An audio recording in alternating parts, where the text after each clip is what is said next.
हुआ शर्मा एडवोकेट, मेरठ से सवाल तो बनता है। अलादीन ने कर दिया फिर खेला। अलादीन का जो चिराग है, बड़ा कमाल का हिसाब। पहले तो उसने सेंट्रल मार्केट के में अवैध निर्माण करा डाले, यकायक सब बन गई बिल्डिंग, किसी को कुछ दिखाई नहीं दिया। अधिकारियों ने, जो वो भ्रष्ट अधिकारी और वो व्यापारियों ने मिलकर यकायक सब बिल्डिंग बन गई। किसी शासनिक प्रशासनिक अधिकारी को पता ही नहीं चल पाया था।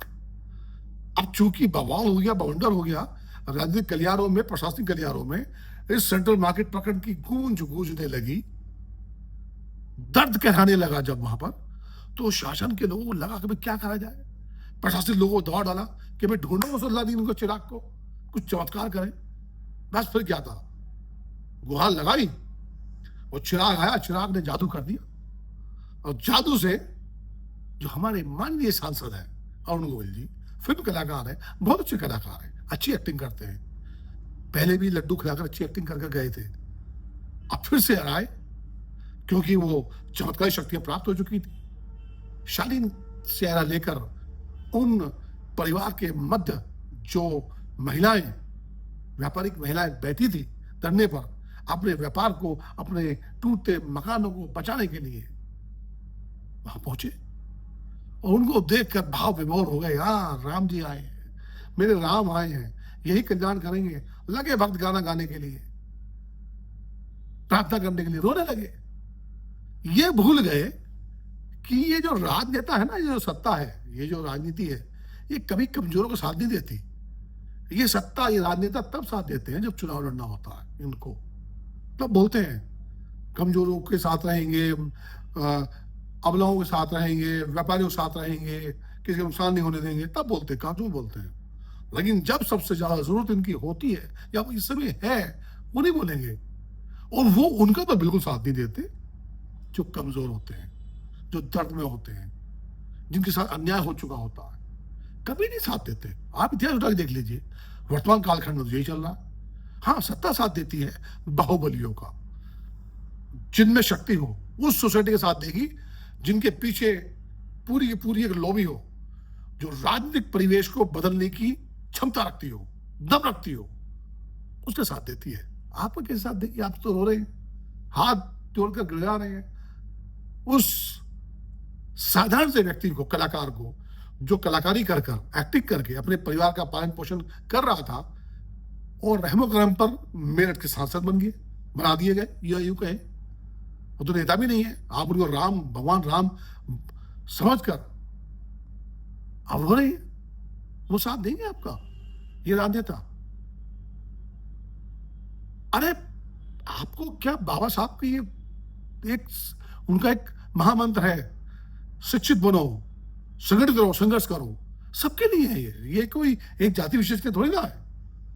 शिक्षित बनिए अपने अधिकारियों के लिए, संगठित रहिए, संघर्ष कीजिए। आपको और बड़ी संख्या में आंदोलन तो करना था, लेकिन आंदोलन जो सक्सेस होगा वो गांधीवादी तरीके से ही होगा, हिंसा से कुछ नहीं होगा।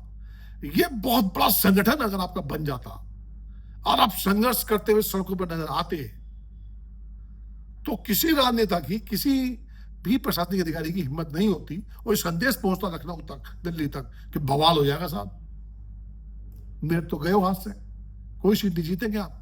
इतना संदेश देना था। और ये संदेश यहां के व्यापारी नेता, लेकिन वो तो बीजेपी के नेता है। व्यापारी नेता कहां गए? व्यापारी नेता मतलब बीजेपी नेता। मैं बीजेपी के खिलाफ नहीं हूं, ना मैं कांग्रेस या सपा का समर्थक हूं। अरे मैं तो वर्तमान व्यवस्था पे सवाल कर रहा हूं, सवाल बनाता हूं। मैंने भी बीजेपी वोट दिया, लेकिन इसका मतलब ये नहीं कि मैं गुलाम हो गया हूं, अनभक्त हो गया हूं। राम जी आए, मैं गाना गाऊं।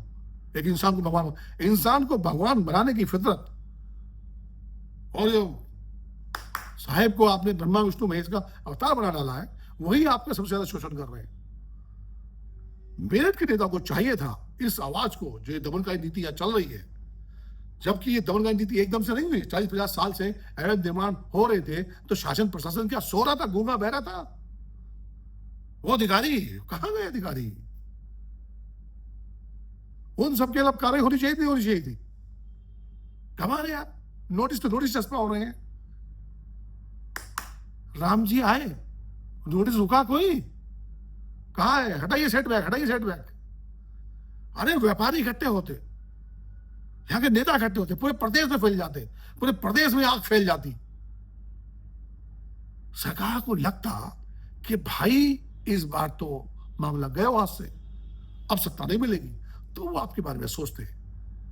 आप रोइए, हाथ जोड़िए, पैर पकड़िए, उनको भगवान मानिए, वो आपका साथ नहीं देंगे। कमजोरों का कोई साथ नहीं देता। अभी मौका है। ये जो आपके नेता है ना, आपके आसपास आते हैं तिलक लगा के, पटका डालकर, इनसे सवाल कीजिए, इनको बोलिए कि भाई कुछ तो करो।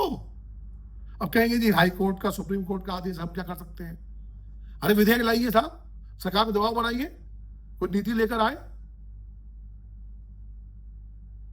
क्या पहले ऐसा नहीं हुआ है कि सुप्रीम कोर्ट के आदेश को पलटा गया है?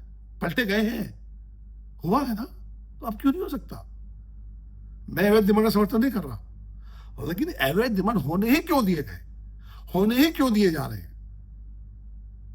ये एक बात और समझ लीजिए, जितने नेता मंत्री विधायक हैं यहाँ पर वर्तमान में, या बड़े बड़े लोग हैं, इनकी घरों की पैमाइश करा लीजिए, अवैध निर्माण मिलेगा आपको, तुड़वा दीजिए, शायद कुछ शांति मिल जाए। सवाल तो बनता है ना। अपने अधिकारियों के प्रति शिक्षित होइए, संगठित रहिए और पूरे संघर्ष कीजिए, लेकिन गांधीवादी तरीके से। हिंसा का प्रयोग करोगे, आंदोलन खत्म। यही सवाल बनता है। नमस्कार, मैं राम कुमार शर्मा, एडवोकेट मेरठ से। सवाल तो बनता है।